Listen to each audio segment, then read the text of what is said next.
Hello and welcome to Edinburgh Napier University. This is a live event, a live public event called In Their Own Voices. So I'm really delighted to be able to bring this to you today.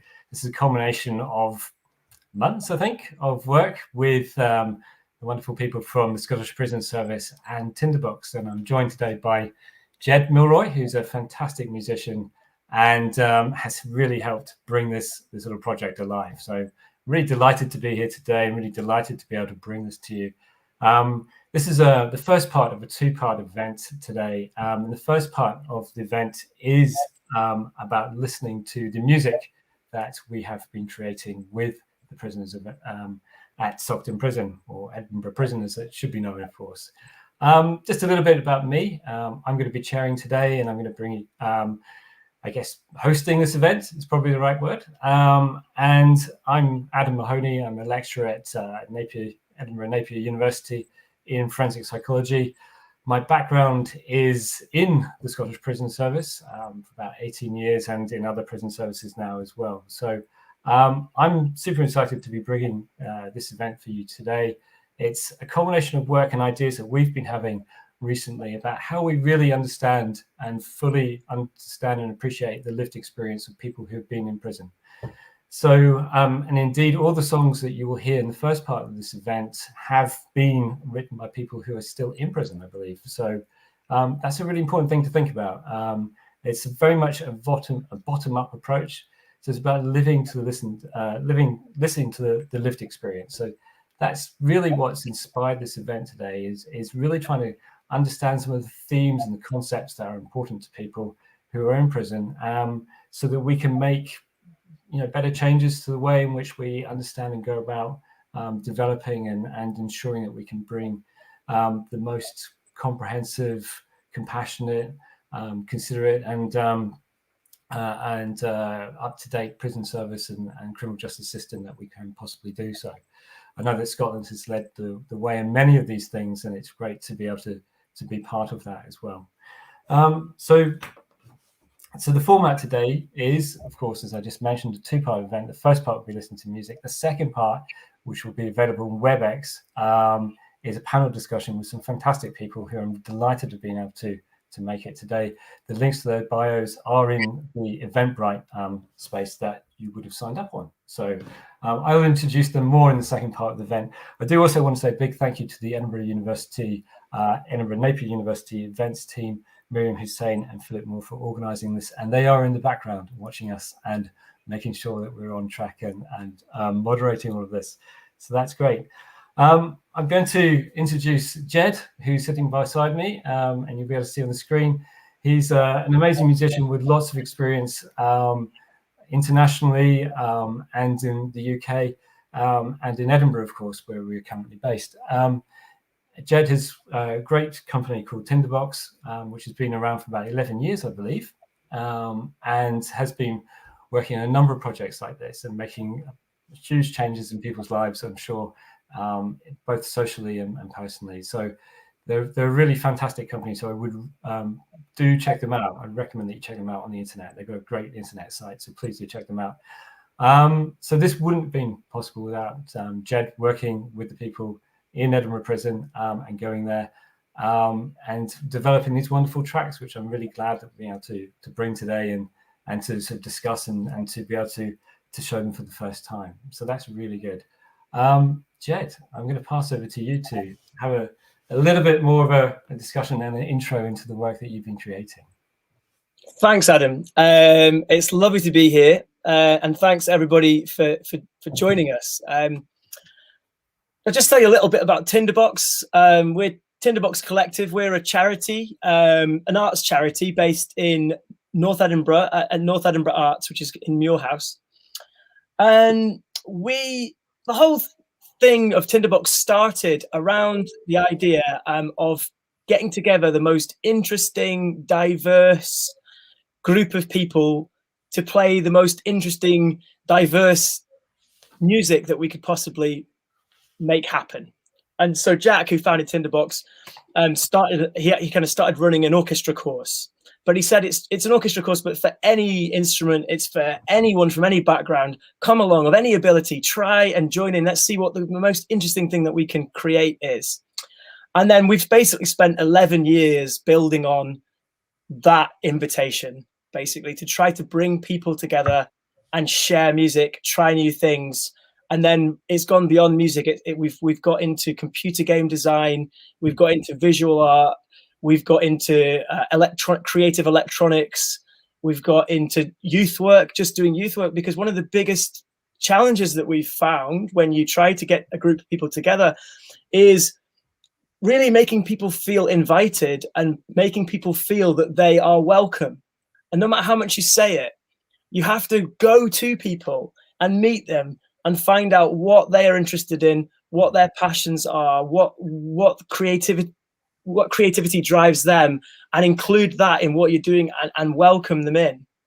And so a huge amount of our work has become about working with partner organizations who work with targeted groups, whether that's homeless young people, people in hospital, people in schools, people in community centres, and now this is our first project working in prisons. And it's just such an amazing education for me to be meeting people in all of these different environments. Some of them are kind of what would be perceived as the most extreme kind of environments or groups of people, and seeing how similar everybody is. Everybody's creative. Everybody's interested in expressing themselves and sharing their perspective on the world. Everybody has interesting, unique perspectives on the world, and taking the opportunity to find ways of helping people share their perspective and their creativity in a kind of engaging way that can really be heard by other people. It is so fulfilling and so interesting for everyone involved. Me and the rest of the team at Tinderbox, but all the young people, the old people, the people from all different backgrounds that we work with. So like the process for this today, this project that we're sharing today, was that me and a few different members of the Tinderbox team, when we read the Saucton Sonnets book, which of amazing poetry, which we'll hear about later on, but this whole project is standing on the shoulders of Saucton Sonnets, a poetry competition that happened in the prison. And then we chose 4 of the poems to work with, and therefore 4 of prisoners to work with, to turn their poems into songs. And so we went in and visited the prisoners and spoke with them about this, the poem and their perspective and the things they like. And gradually these songs appeared, and we took the songs away, and then we basically put together a band for each song. And so Tinderbox, being a collective with, I don't know, about 100 young musicians involved, we can sort of just basically send people the recording and ask them to record their parts. So all of this was done online. There was never any sort of physical rehearsal or physical recording happening in the studio. It was all done in people's own home studios all around Scotland, actually. So we were just sending the tracks out. People would record it and send it back. And so we've ended up with this great kind of digital online collaboration that's happened on the front of the work that happened in the prison with the prisoners. And before we start, I'd like to thank the rest of the band who were involved. We've got Oliver Entwistle, who did some of the arranging, the string arrangements for one of the songs. We've got Leo Bakicha, who was on the bass. We've got Rhys Gilchrist, who was playing guitar. We've got Claire Doherty, amazing vocal on there. And we've got there's some other people who I'll remember for later on, but an amazing band who have really brought all these songs to life. So I think it's probably time for us to listen to the first track, which is an absolute banger. I think you'll all agree. So get your dancing shoes ready for this one. And it is called Lockdown, Lockdown.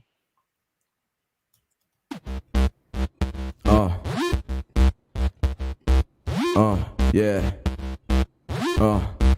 HMP Edinburgh. Lockdown, lockdown. TikTok, click clock. They lock the lock but can't stop the clock. NHS, heroes, impact on inmates and staff. TikTok, click clock. They lock the lock but can't stop the clock. No, disinfecting surfaces. Being positive. TikTok, click clock. They lock the lock but can't stop the clock. Yeah.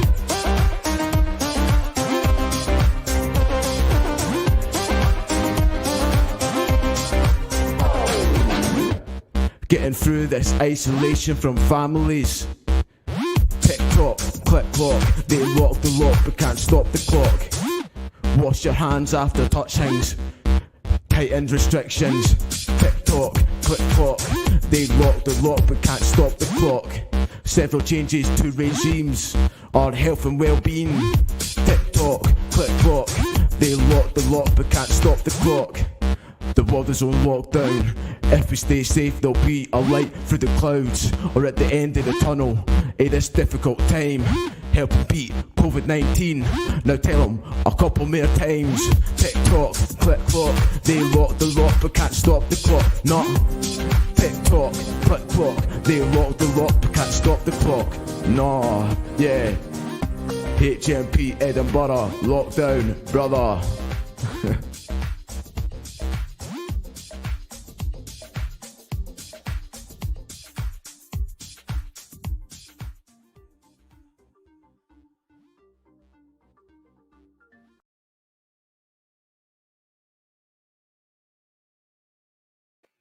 Yes, what an absolute banger. So you know, what a fun track. And so as soon as I met Ian, who wrote that poem, you know, I just feel, you know, it just really suits him, this track, you know. And we just got talking, and straight away it was clear that he was kind of like into this kind of music. And the whole sort of thing about the poem that he'd written is very disruptive.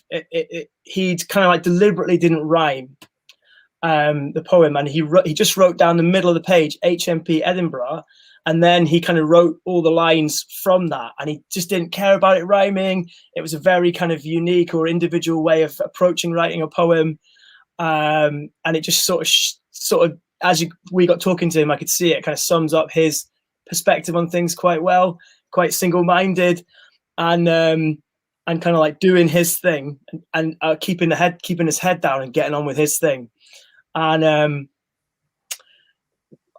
we had the guy the person rapping on there is a guy called Matt Tullock, aka Mercurius MC, brilliant young rapper, and he kind of looked at the poem straight away and saw that TikTok, click clock, they lock the lock, can't stop the clock. And he picked that out straight away and made that into a chorus and started rapping that. And as soon as that came in, it was like, yeah, this is going to be really cool.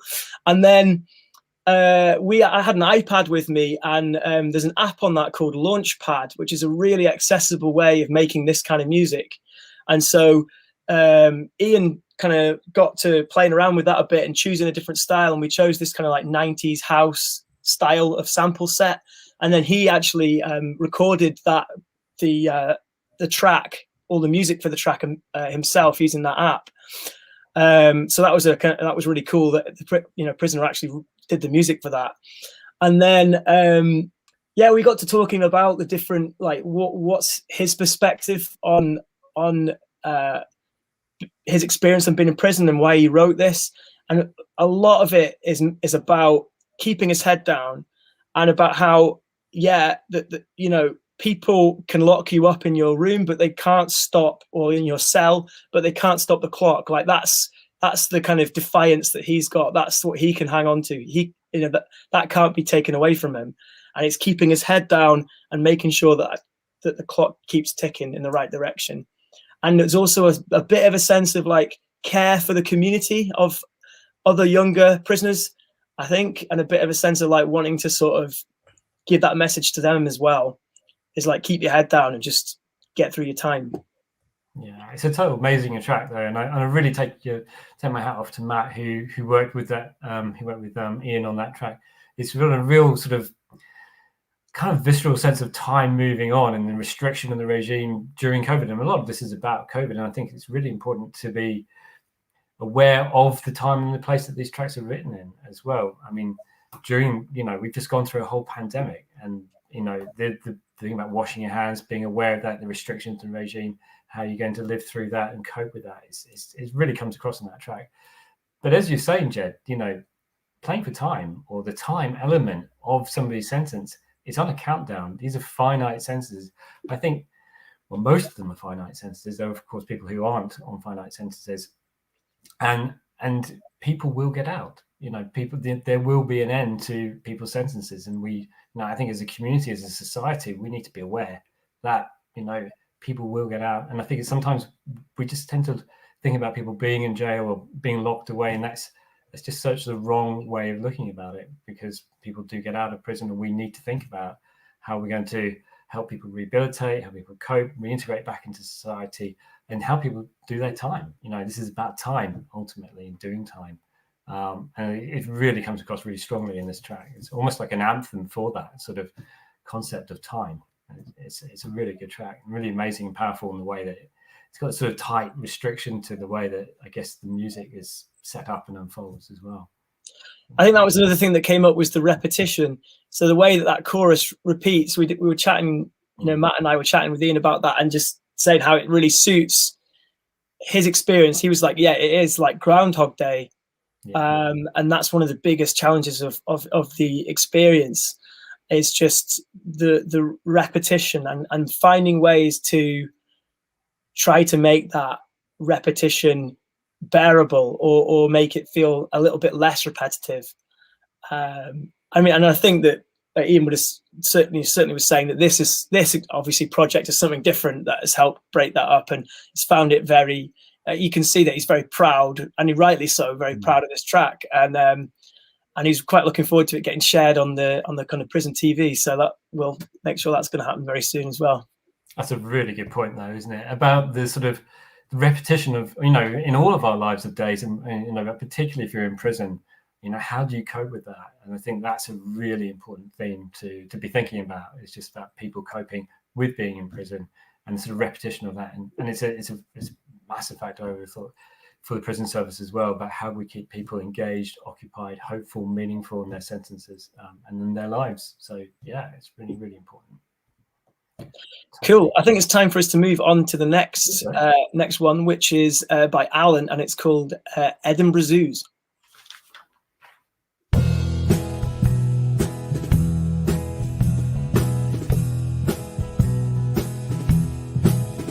There are two zoos in Edinburgh, didn't you know? One quite famous, the other not so. Both contain animals of different kinds. Publicity for some, but from public view the others kept blind. They both have fences to keep us all in. One's quite pleasant, the other quite grim. One has the daylight with sunshine and rain, public exposure in a nice green enclosure. The other a grey cell with clanging doors shut, locked up with a stranger with no disclosure. One locked up with family that public adores, the other locked away for crimes of perception that society abhors. We are both prisoners of the New World Order. One has a keeper, the other a warder. One welcomes the keepers at the start of the day, cleaned out, fed and watered, stimulated all day. The other has warders who bang open doors and give out their orders with grunts and with roars. While we are locked up, our needs often ignored.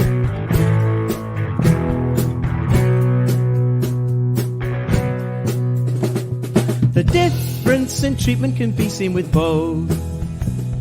One has good care while the other is loathed. Both contain animals, though not all beasts, endangered species who hope for released. One released by programs to repopulate their land, the other to society where for them normality is banned. A bright hope for one and recovery it seems, the other no hope and no future, no dreams. One lives on their own habitat, wild and free, the other from registers never will be. Studies of one, no understanding of the other, reintegrate both, or why do we bother? Endangered species or someone to blame? Our hopes and our dreams, are they not all the same? Bright futures for both should be society shout, protected, respected when we both get out. Free from the cages and free from the cells, released back to where we are all supposed to dwell. We both deserve freedom, our torments to cease. Both back to our homes, we both deserve peace. Endangered species, I hear you all shout, we are both the same, we all just want out. One with clear direction, the other sadly lacking. Stop in hell, assault in prison, understanding of both is missing.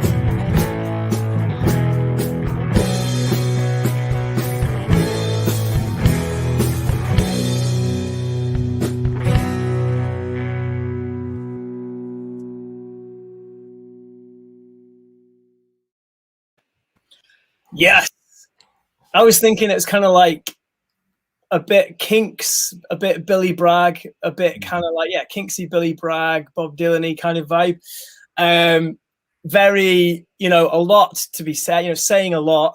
It's obviously very long because it's trying to say so much.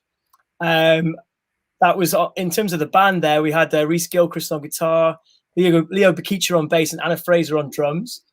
And Ian's poem, Edinburgh Zoos, he arrived when he arrived in prison, and he looked out the window and he looked straight across to Corstorphine Hill, where on Corstorphine Hill he could see Edinburgh Zoo, and he could even hear from where he was the lions roaring in the zoo.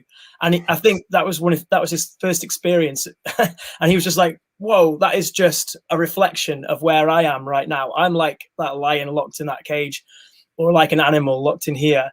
And obviously he's then comparing how we treat the animals there and the animals in the zoo. And it seems a lot of what he's talking about is how the public treat, or how the public perceive, the animals in the zoo and the prisoners in the prison, and comparing that, I think.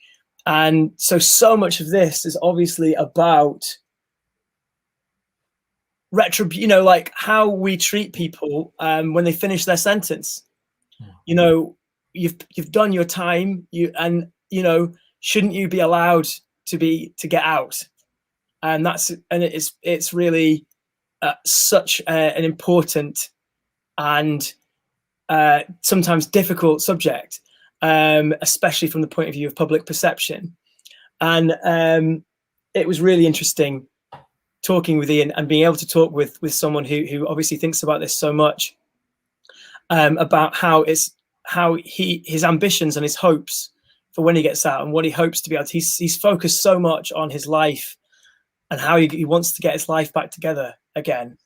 And obviously that really comes across in the song. I have to say his feedback about this was actually that he really enjoyed the process, I think, and found it interesting. But he is so prolific. He's got a folder this thick of poetry and writing he's been doing. So writing is a huge part of his coping mechanism, or his way to get through Groundhog Day of prison. And so I think he would have, if he was doing this again, he would certainly want to try and write a song rather than that was a poem that became a song. I think he would probably do it differently, but it was very interesting to see what it was like to turn that poem into a song. Yeah, totally. I mean, and I think you did a fantastic job. I mean, it's clearly a poem that you turned into a song, but you've done it really well. And it's, you know, it's not easy, I would have thought, to be able to pick that up and to do that. And it's such a complex piece of work. You know, if you go through that, it's really wordy, unlike some of the other pieces that we're playing today. I mean, it's really wordy, and there's a lot of really challenging stuff in there, I think, for you to think about and to, you know, but at the heart of it, there's this direct comparison between prisoners and animals, and how we kind of, you know, look at both of them, and maybe sort of the stigma that goes on with that as well. And I'm really glad you mentioned that you could see Edinburgh Prison Edinburgh Zoo from Edinburgh Prison as well, because that is obviously a key factor that triggered that thought about the direct comparisons in that. There's lots of really amazing sort of lines in there to sort of try and get your head around. And one of those lines is about programs being released by programs to repopulate our land. I mean, that's a really, again, it's about getting out, and, you know, prisoner programs as well. And I know that there's probably a thought there between, you know, endangered species, as he keeps on saying, and releasing animals, but you know, from zoos and from other wildlife places and conservation. But there's also a really important role that we all play in working in prisons about psychological programs and people being released from prison when they're deemed not to be a risk, as well, of course, when their sentence ends. So it's a really important one. And, you know, it's a reminder that nobody is there by choice as well. I think it's also worth mentioning, I know on there he kind of talks about the staff with their grunts and their roars. I think that is, you know, he would say as well, I think it was a bit of poetic license. I mean, he didn't have any complaints to make about his treatment specifically from the staff in that way, and he seemed to get on well with the staff. I think it's a slightly exaggerated view he's putting forward in the poem, but I think we all get the point. You know, I mean, it's a visceral experience being in a prison, isn't it? I mean, when you're in a residential unit, when you're in a cell, when you're in the, you know, the hall, I mean, that they are, no, it's a place of restriction, and it's a place of having to get along and live with lots of other men who may not. That was a lot of his feedback as well, was actually about like the being stuck with somebody in a cell and having to listen to their stories and their life, and sometimes that can be good, and sometimes it can be really tough. And to cope with their issues and you know, and their difficulties as well as your own. Yeah, so it's a really interesting point. I think it's time for us to move on to the next song. I think so. Looking forward to this one. This one is called "The Bell Shall Chime," and it's by Nora. I would say this. I'll give you a little explanation beforehand this time. It's. I would say this one is very much more, I guess, spiritual and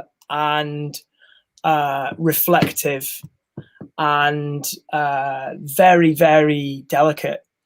And it kind of almost started off, actually, our first version of this almost started off as almost like a prayer, or a kind of chant, a kind of. But it's become it's become a bit more developed since then. But it's very sensitive anyway. So I hope you enjoy it. "The Bell Shall Chime" by Nora. From the unknown you were born, a pact with darkness you have sworn. In our cries hear my voice. My life is mine, I have a choice. In isolation I will stay. In our Lord I shall pray for the end of this long dark night, that he may return the safety of life.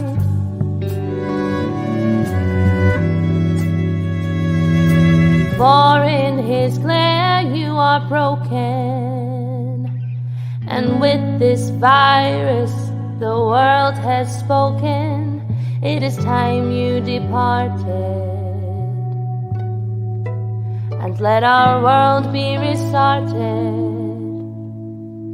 Our strength and love shall get us through. You will not break us, this is true. For now we bide our time. For surely when you are gone, the bell shall chime.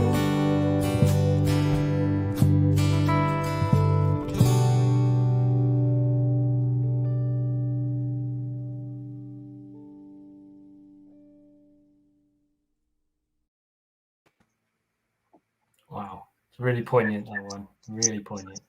Just beautiful, isn't it? I mean, it was so emotional when we first read it with Nora, and me and Matt were there, and it was really moving. I mean, first of all, just like to say thanks to the musicians on that. We had Oliver Entwistle, who arranged the strings, and we had Amanda Curry playing the violin parts, and Graham Coe on the cello, Rhys Gilchrist on the guitars, a lovely guitar arrangement, and then Leo Bakicha on the bass, and Anna Fraser on the drums. They're a great team, and Nora's lyrics just are amazing. And what really struck me about this was she didn't seem to value them at all. You know, she's very she just could. It seemed like she could hardly understand why anyone was interested in her lyrics or a poem, or even thought it was good. And she didn't even give it a title. Actually, she called it Untitled. And I felt like the title would be good to be The Bell Shall Chime. So I hope she's okay with that. So she came along for the first session, and then we had like 3 other sessions. And I think she wanted to come and saying she was going to come, but didn't make it along. It's hard to know why someone, whatever's going on for someone, why they wouldn't engage with that. But I really hope that I've been sending her CDs of the progress, and I really hope that she, on some level, is hearing it and feels proud and realizes that she's got something really important to say that people really find moving and interesting.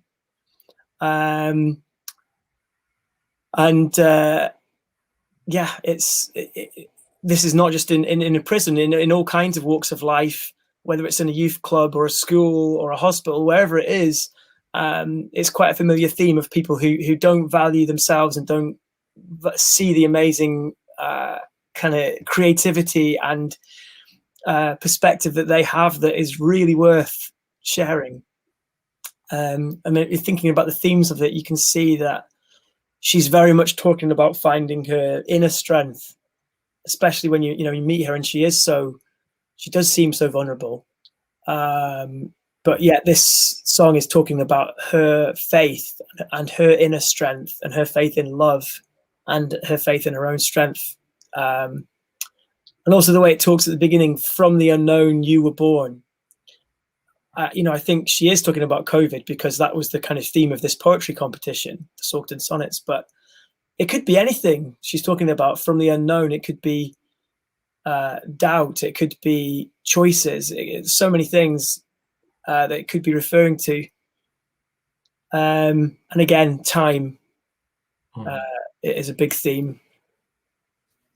Yeah, I mean, it's a really interesting song, really powerfully sung as well. But the words, as you're saying, they're beautiful words that have been considered and put across and are really heartfelt. And I think, just touching on the way that you're describing that creative process with Nora, it's such a common reaction, a common theme, a common experience to have, this sort of constantly trying to work with people with quite low self-esteem, and you're trying to draw that out and trying to recognize the wonderful contribution that people can make, whatever circumstance they're in, whatever sort of difficulties that they find themselves in, and helping people to realize that, I think is so important. So I agree. I really hope she's listening and gets a copy of the CDs, because they are absolutely fantastic. I mean, and there's so much stuff in there as well. Yeah, I actually forgot to say, Claire Doherty's vocal is very powerful on this as well. She's an amazing vocalist. And yeah, it's like the idea of good and evil or is in here very strongly. And I feel like in terms of the theme, and I was actually chatting with my kids the other day and we were talking about goodies and baddies, you know? Yeah. And it's like the fight between good and evil. It seems to me an incredibly unhelpful part of our society, you know, part of the psyche of our culture. There are good people and there are bad people. There's good forces and bad forces. I guess it makes sense in terms of a poem, but it really shows it where you're saying from the pact with darkness you have sworn, in our cries, hear my voice. And so she's talking about not just herself, everybody. In our cries, hear my voice. My life is mine. I have a choice. And so she's talking about choices. And so it seems like, yeah, these very big topics that to do with like retribution, to do with the battle between good and evil, you know, it's like huge scale, but choice. Yeah, totally. And in all of that, I mean, I think it's so right what you're saying, and these sort of issues of how we perceive ourselves and how, of course, society has perceived us. You know, we send people to prison. You know, that's being sent to a bad place. You know, yeah.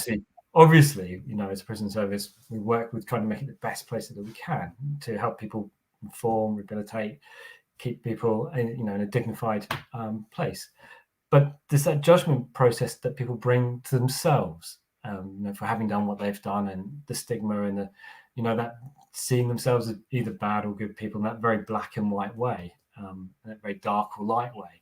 And I think that's something that people really have to struggle with and to resolve in themselves sometimes, and how they see themselves as part of their behaviour or that crime that they have committed. And resolving that is, I think, a massive issue. And I'm sure, in the panel discussion we'll have soon is, talking about shame, stigma, how people cope and resolve with that, and the mental health and impacts of all of that are just phenomenal. Yeah. Great. Plenty to discuss. And everyone, but if you are watching and you've got any reactions, any thoughts, anything to bring up, we are going to be having a bit of a discussion, and replying to any comments at the end of this. I've seen a couple of really good comments already coming in, so we'll discuss those a bit for 10 minutes or so at the end of this section before we go to the panel discussion. But do put anything you're thinking in the comments. We've got one more song left. And this one is called Little Jail Phone Call by Darren. It actually was one of the few songs in all of this that, as soon as I read the poem, you could tell, it sounded like a song straight away. It reads like a song. And it's a really emotional piece. It really it's incredible how well it suits Darren, and this is the only song that actually has the prisoner themselves singing on it.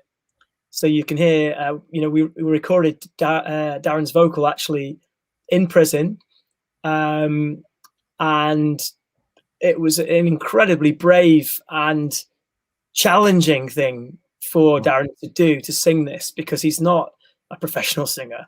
But he has. It's a really difficult thing to sing this well, especially in a room where you've got people walking up and down the corridor outside, and you're aware that people can hear you through the walls and through the windows and everything. It took a lot of courage and to share of himself, like, emotionally in that way. And the song itself, as you're about to hear, is also very exposing and very emotional. I hope you enjoy it. It's called Little Jail Phone Call. I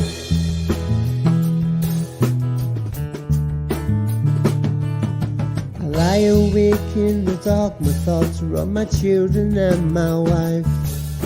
I'm worried for their health, my children are my life. And now there's no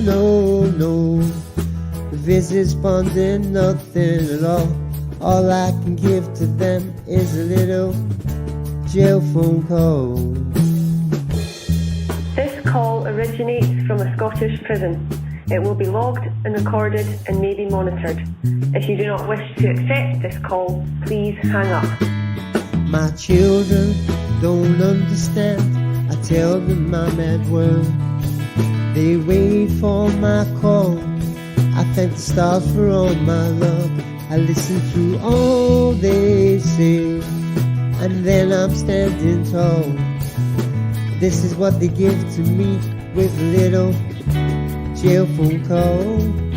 This is what they give to me with a little jail phone call.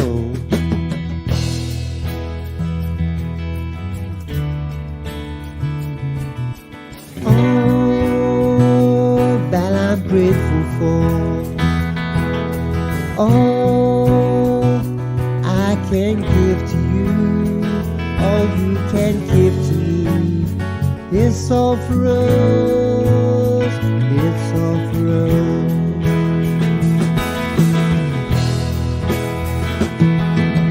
Daddy, I drew you a picture.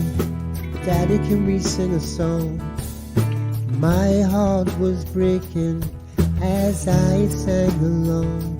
These are all the things that pick me up when I could fall. I don't know what I'd do without a little jail phone call.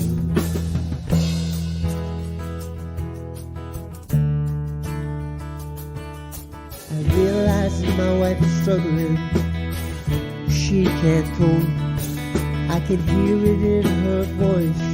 She's at the end of her rope. I need to support her mentally. I need to support her emotionally. I can't drop the ball. This is what I give my wife with a little jail phone call. This is what I give my wife with a little jail phone call.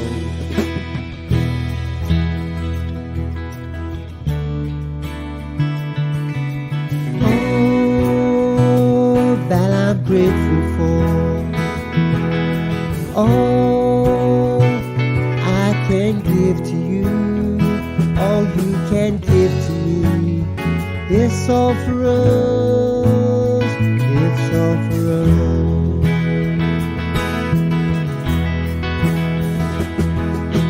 I phoned my mother, get a family report. I'm the one meant to be strong, but she is my support. This is what my family and I need, so we don't hit that wall. The only thing keeping our spirits up is a little jail phone call.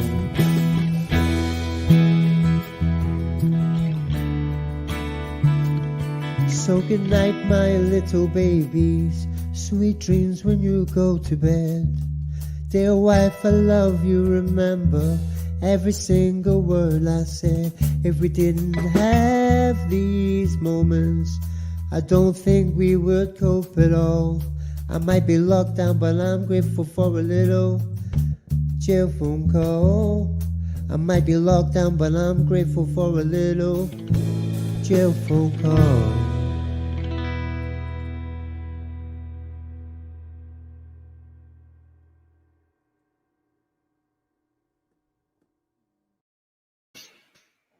What a performance by Darren.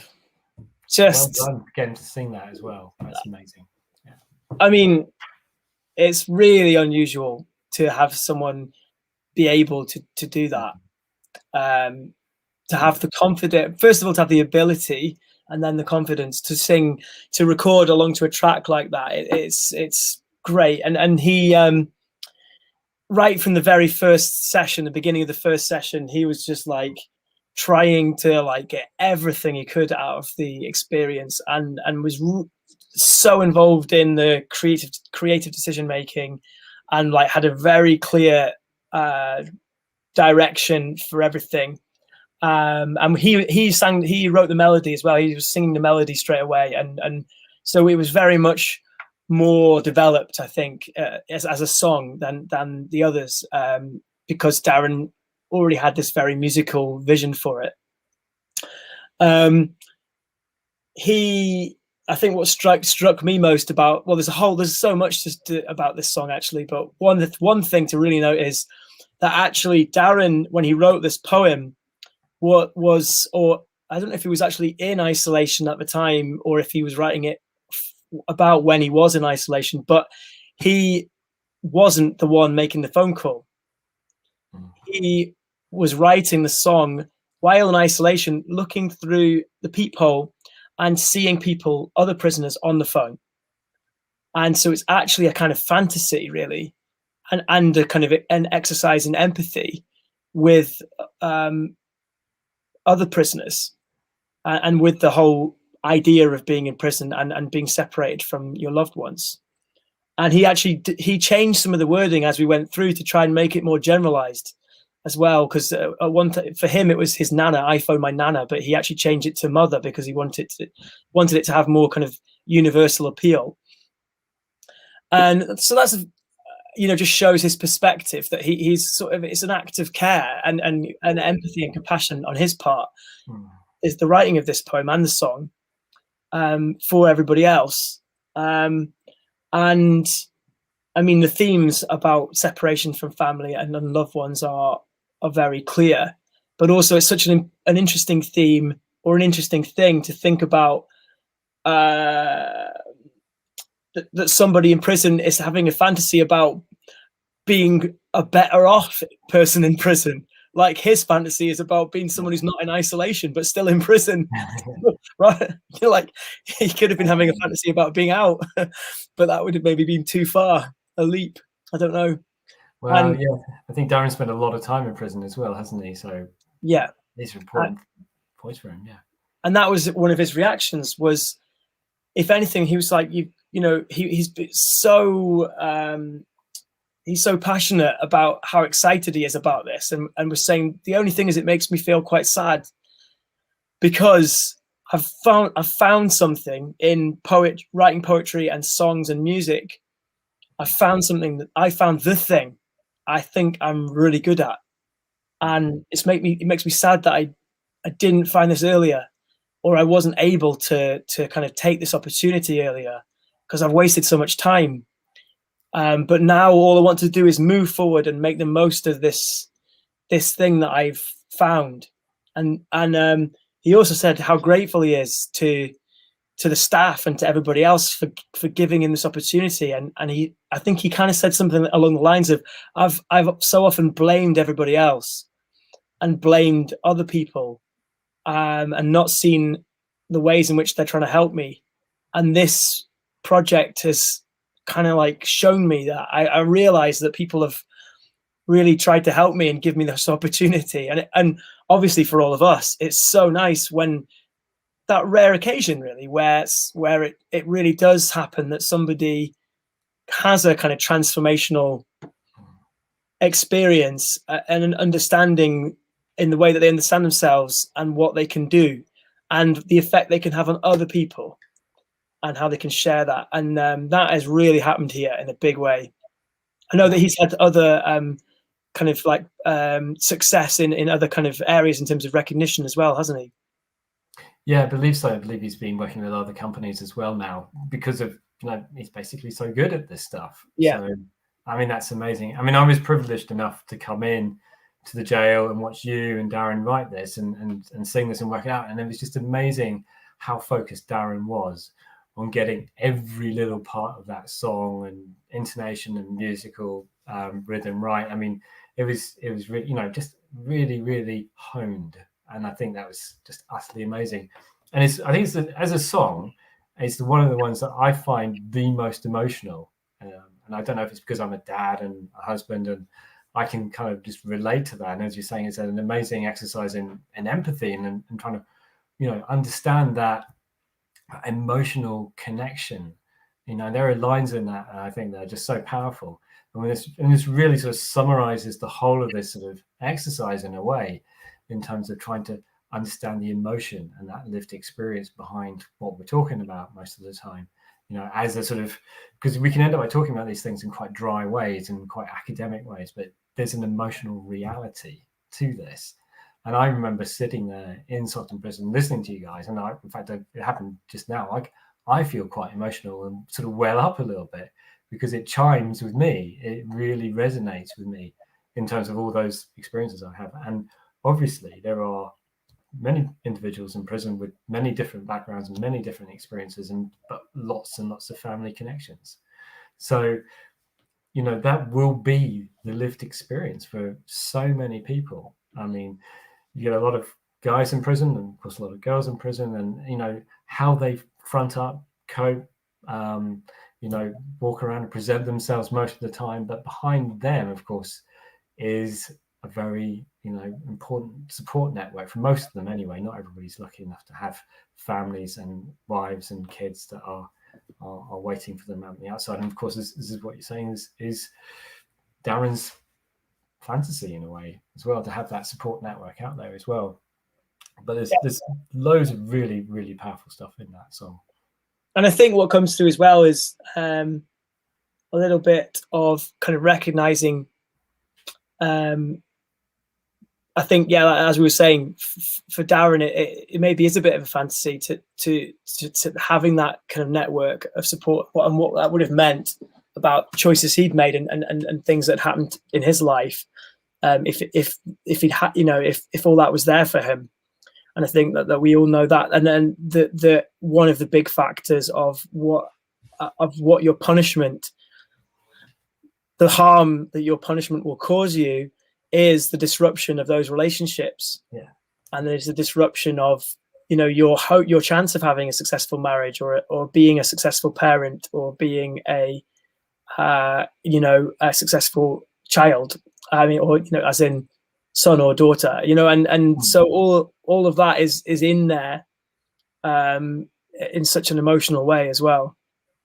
Oh yeah, totally. I mean, just to sort of draw a little bit of attention to just the sort of giving and receiving aspect of, you know, relationships. And there's a line in there as well about telling your kids you're away at work or something like that. I mean, yeah, excuses that you might make about where you are at that time. I mean, obviously kids visit people in prison and they get to know and where their families are, family members are.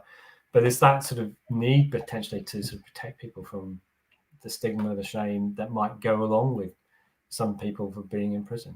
Yeah, and then, you know, that takes it on to the whole discussion about the ways in which families who are families on the outside who are stigmatized by, and that certainly came up in conversation with some of the other poets as well, the ways in which their family is stigmatized because of their crimes, and the ways in which, you know, again, like this whole thing of the way that society makes people are either good or bad, people are either criminals or they're not, or they're, you know, good or evil, and the ways in which, you know, that just sweeps so much aside, that is and causes so much damage in the way that it sweeps everything aside, instead of treating people like human beings with feelings who are going to be free one day, and once they are free should be allowed to live,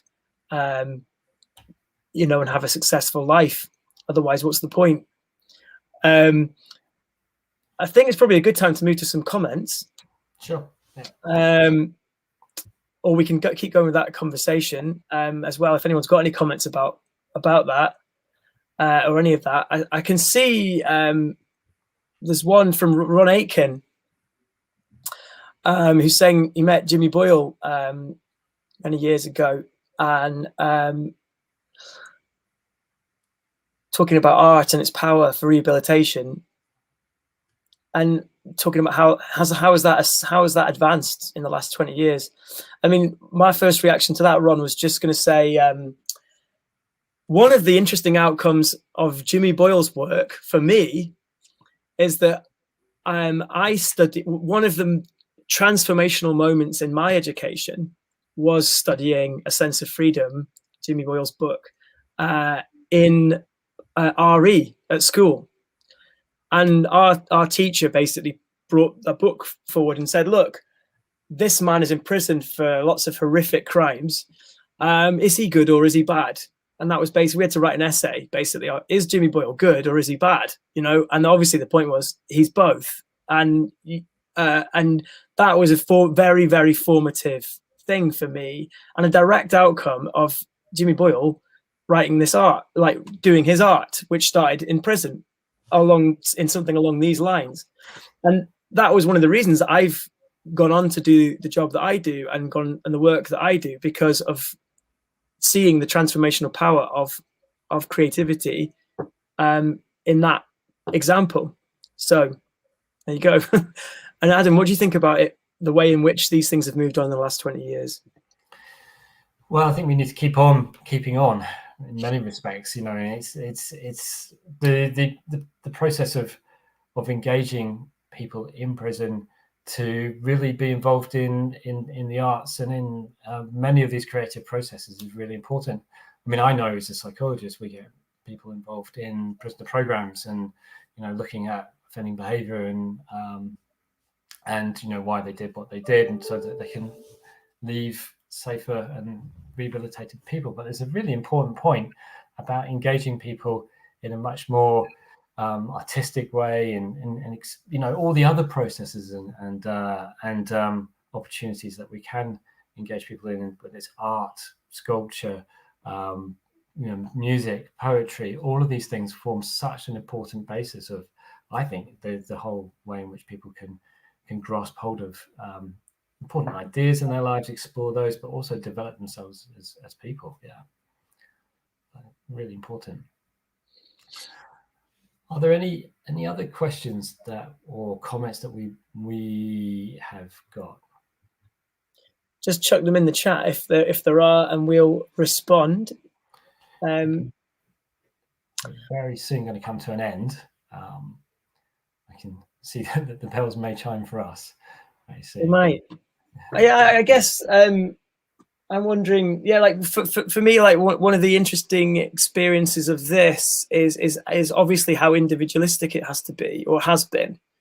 You know, like often so much of the kind of outcomes of creative activities are to do with the ways in which it helps you make relationships with other people while you're doing it. For example, playing music with other people or being in a band together and that sort of thing. So I think group activities are so important for this kind of work as well. Although this has been such this is a sign of the times, because everything in the whole of society has become very much more individualistic because of COVID, and the poetry writing competition had to be individualistic because people were confined to their cells so much more. And then the knock-on effect is that this project ends up being very individualistic to follow on from that. Although I think that we have, you know, met new people and engaged with people in important ways.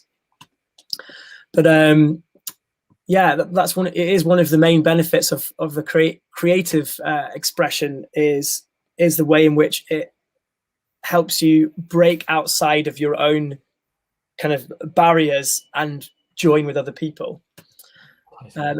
Yeah, even though we're not actually there in the room with them, those people now listening to these songs, they have reached us somehow, despite the sort of individualized space that they're forced into. It's a really, really good point. And I mean, and the other point about all of this sort of creative process is about the reflection on those lyrics, on those concepts, on those emotions, on those experiences. And that sort of creative process that you've engaged with all of the prisoners who've been involved in this piece of work has been one, I think, that sort of really makes us, as you're saying, listen to what they've got to say, but also to really sort of reflect on those words. And I think sometimes, and I don't know if this is a particular thing about music as well, but it really helps to draw out the emotional content and very sort of, you know, you hear it, you know, that's an important point to all of this. But also it sort of really draws attention to very specific lines that you can take away from all of these things that aren't just sort of left on a page, that aren't, you know, they become additionally alive by that creative process. I know, just as a finishing thought, I was just thinking, I think that any of the prisoners watching this will probably think, I was just writing some words down. You know, most people feel like that. And in a way, the people who almost see least in it are the people who create it. But that's what's so valuable, is because they're sharing something they live with all the time, which is their own perspective. And yet this is why we find it so much more amazing, usually, than the people who write things, is that we are sharing a glimpse of someone else's worldview, and that is what's so important. We're running out of time, unfortunately. We will talk more about this in part 2 of the event in 15 minutes time on WebEx. So please do join us there. Really looking forward to seeing everybody. There's a panel discussion with some fantastic people there. So please do join us there. Jed will be there, as will some other people. I will introduce you to them when we commence on WebEx. So off this platform, go to WebEx, and we're going to have a really fantastic panel discussion about many of these issues. So I look forward to seeing you there. Cheers.